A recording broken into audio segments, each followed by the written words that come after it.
खुलुमबाय आं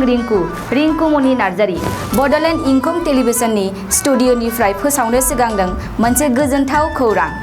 बड'लेण्ड इंखं टेलिभिजना बानजायनो लादों अल इन्डिया लेभेलनि मोसानाय बादायलायनाय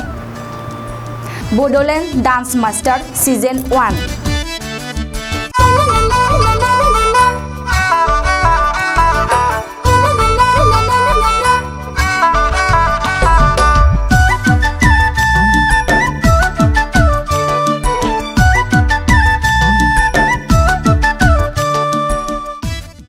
बड'लेण्ड इंखं टेलिभिजननि बड'लेण्ड बिसायख'थिनि सायाव अपारेशन दा समाव जों दंफैयो बाक्सा जिल्लानि सोनाब रुगुङाव थानाय मथनगुरि बियाब 20 नं मथनगुरि बियाबनि बिपिएफनि बिजाथि आक्तारा आहमेद बिथांखौ लोगो हमनो थाखाय जों बिथांखौ लोगो हमनो हादों। मथनगुरि बियाबनि बिपिएफनि मावख' बे मावख'आ 30 नं राजा लामा सेराव बरपेटा रड आरो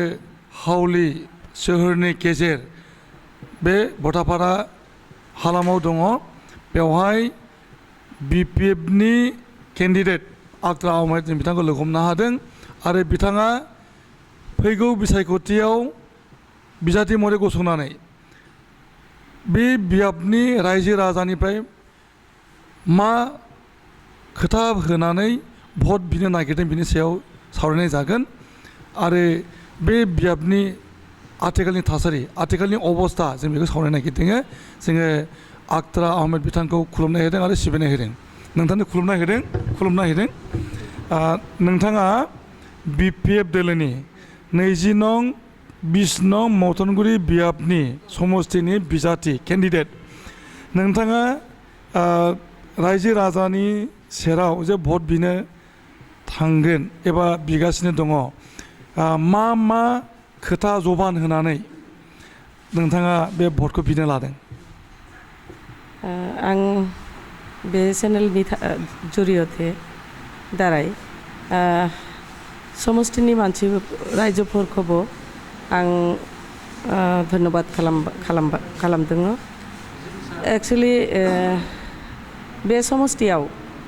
आं रायजोनि गेजेराव थांगोनब्ला आं जाति जनगोष्ठीनि थाखाय आं खामानि खालामगोन। बे जातिनि अनेक समस्या दङ, लामानि समस्या दङ, इरिगेसन प्रब्लेम दङ आरो बे आइजोफोरनि समस्या दङ, खेथि बाथिनि समस्या दङ। बे समस्याखौ आं देरहानायनि उनाव आं बे समस्याखौ आं मोजांथार बे रायजोफोरजों आलोचना बिलोचना खालामगोन आरो बे आलोचना बिलोचना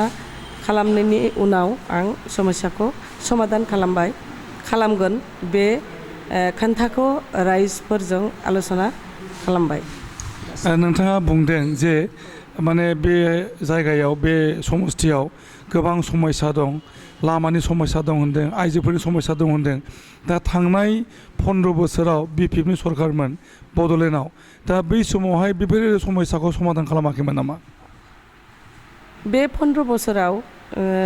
बिपिएफ सरकारा अनेक समस्या समाधान खालामबाय। समस्याथ' अनेक दङ, लामानि समस्याखौ समाधान खालामबाय, स्कुल कलेजनि समस्याखौ समाधान खालामबाय आरो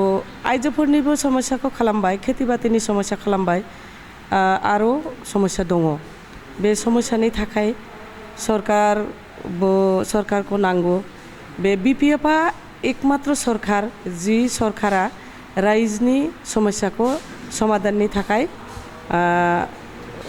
दल। बे रायजोनि गेजेराव आं जेब्ला थांगोन रायजोनि बिपुल सहारि दङ,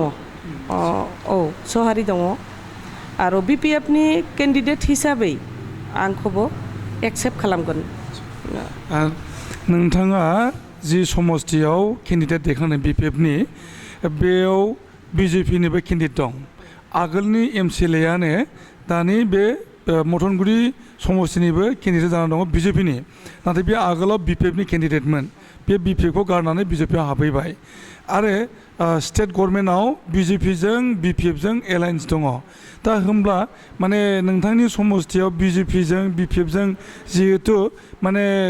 मोजां नंलायलायला दा बै हिसाबैहाय माने बिपिएफ आरो बिजेपिजों जुद्ध होलायनाय जानोसै नाथाय गुबुन पलिटिकेल पार्टिया बा इउपिपिएल आसो देरहानो हागौ नायबा अना बर' जोंनि सुरक्षा पार्टि दङ बिथांमोननिया देरहानो हागौ बेवहाय नोंथाङा मा बुंनो नागिरदों एक्सुअलि थांनाय दिनाव बे समस्तिनि एमसिएलआथ' बिपिएफनि गौतम दास बेथ' रायजोफोरनिजों सम्पर्क गैया एक्सुअलि मेन प्रब्लेम बेनि सम्पर्क गैया आरो पार्टिनि मानसिफोरजों सम्पर्क गैया बेनि थाखाय बे मानसिया खामानि हराखै समस्तियाव दासो बे मानसिया मा खालामगोन मा खामानि खालामगोन मा खामानिखौ खालामबाय बे नजरा मानसिनि नजराथ' एकदम एख' गैया बे मानसिफोरनि थाखाय व्यक्तिगतभावे कुनु सम्पर्क गैया दा इलेक्शननि समायाव 5 बोसोर बे मानसियाथ' सालायबाय तो सालायनि समायाव बे गभर्नमेन्टनिफ्राय कुनु खामानिखौ लांनाङा बेनि गियान गैया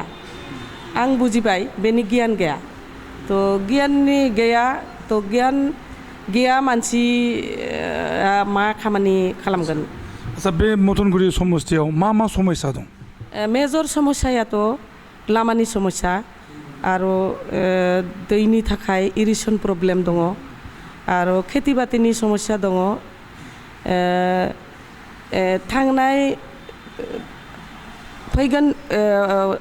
थांनाय दिनाव आरो प्रेजेन्ट दिनाव आं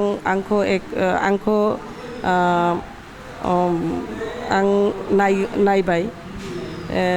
लकडाउननि समायाव जे खेथि बातिनि समस्याखौ आं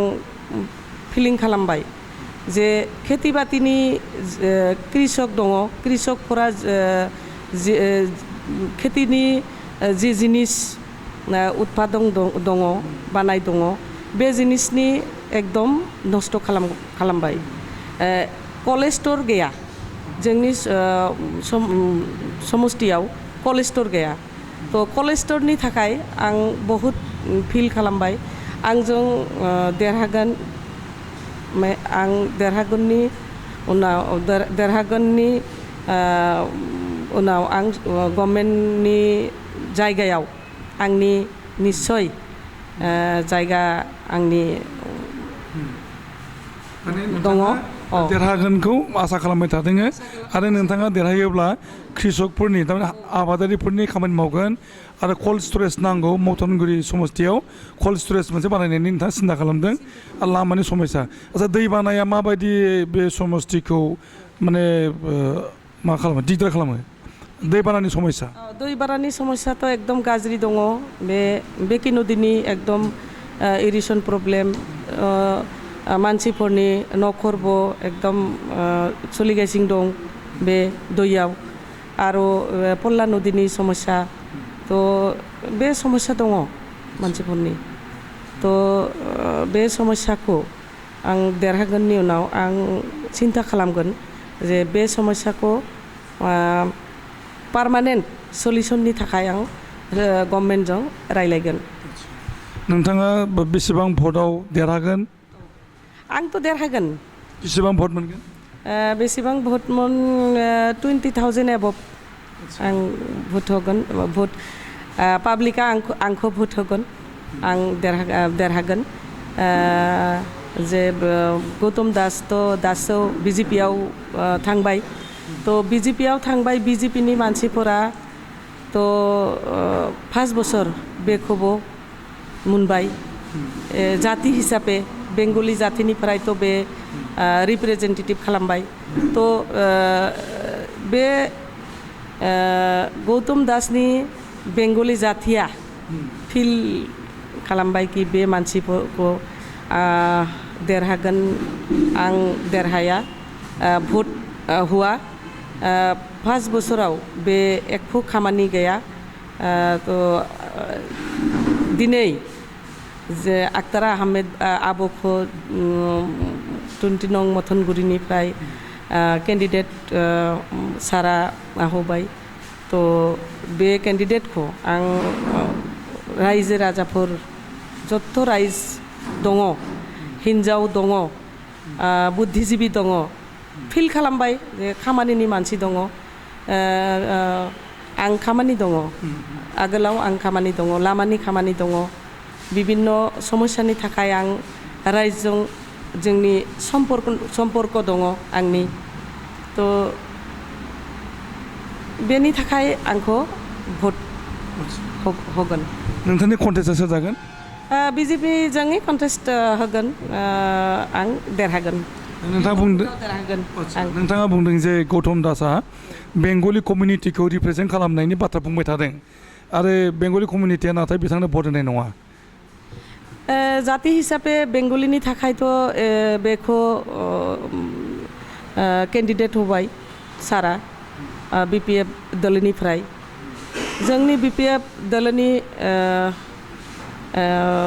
समष्टि हिसाबै विभिन्न जाति जनगोष्ठी दं मुस्लिमबो दं एसामिसबो दं बर'बो दं विभिन्न जाति जनगोष्ठी दं बेंगलीफोरबो दं तो बेंगली जाति आरो मुस्लिम जाति भाषा भाषी एखे दङ बेनि थाखाय मेजर जातिनि भाषा भाषी एखे तो मेजर जातिनि थाखाय बेखौबो बे समष्टियाव थांनाय दिनाव समष्टियाव बेखौ कैंडिडेट होबाय बे देरहाबायनि उनाव बे जाति जनगोष्ठीनि खोन्थाखौ भुलिबाय औ बे खामानि गैया खामानिखौ हुआ दुर्नीति खालामबाय माबा माबि फिसा जिनिसनिफ्राय बे मानसियाथ' कमिसन जायो खामानिखौ हुआ बेनि रास्ताखौ आं बानायदों आरो व्यक्तिगतभावे रायजोनिफ्राय सम्पर्कबो नांगौ बेनि व्यक्तिगतभावे मानसिफोरजों सम्पर्क गैया फुजा फाथलनि हक स्कुल कलेजनि आरो मन्दिर मस्जिद इत्यादिनि कुन्न प्रग्रामाव बे मानसिया एकखौ कअपारेट खालामा बेनि थाखाय मानसिफोरा बेनिजों गैया आच्छा सरकारखौ BPFआ दागोन ना EPP दागोन सरकार BPF सरकारखौ BPF फैगोन बे एकक संख्या गरिष्ठता 30 बारबाय 30 सीट मोनगोन सारा 30 सीट मोनगोन 36 सीट मोनगोन नङा 30 सीट 30टा औ 30टा मोनगोन सारा आरो एकक संख्या गरिष्ठता सार मोनगोन आरो सारि हाग्रामा सार मानांगिनां हाग्रामा सारि BTCनि चिफ औ आच्छा बेनिफ्राय लकडाउन दा समाव लकडाउन जाबाय थादों बे लकडाउननि बुब्लियाव समाव नोंथाङा रायजो राजाजों सोमोन्दो लाखिनो हायाखै दा अब्ला रायजो राजाफ्रा माबोरैहाय नोंथांनो भट होगोन लकडाउननि समायावथ' आं रायजो राजाफोरनिजों ससियेल डिस्टेन्स मेनटेन खालामदों आरो फिसा जायगायाव न' मानसिफोरजों आं रायलायबाय बे मानसिनि जथेस्थ समस्या दङ खामानि गैया हाजिराफोर खालामा बे मानसिफोरनि अनेक अभाब अभियोग दङ बे मानसिफोरजों आं व्यक्तिगतभावे थांबा मानसिफोरजों रायलायबाय मानसिफोरनि सुखु दुखुनि समायाव सुखु दुखुनि बाथ्राखौ आं एखेलगे जबाय आं बे मानसिफोरनि खोन्थाखौ खोनाबाय सुखु दुखुनि बाथ्राखौ लानांनि थाखाय बे मानसिफोरा आंखौ मोजां मोनबाय। दाना मोनसे खोथा लास्ट कुइसन बे जाहैबाय जे बिटिआर जे दा जाबाय दा बिटिआरनि थाखाय गामि इनक्लुसन एक्सक्लुसननि खोथा बुंदों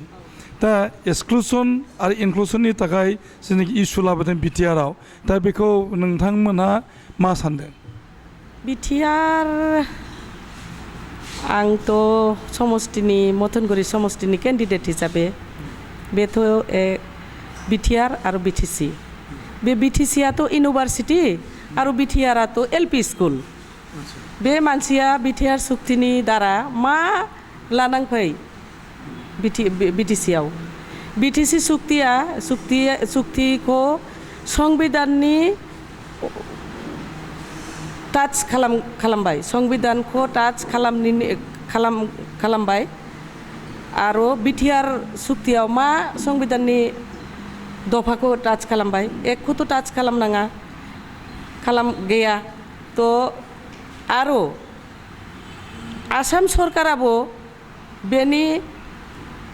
केबिनेट डिसिसनबो लांनाङा जोंनि बिटिसि सुक्तियाथ' सेन्ट्रेल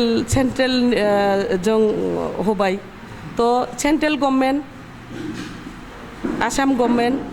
आरो बिटिसि बिएलटि बेनि जों सुक्ति होबाय आरो सुक्तिखौ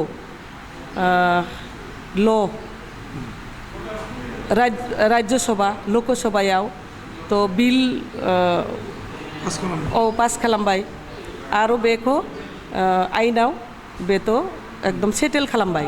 तो बिटिआरआव मा बुस्थु एकखौ बुस्थु गैया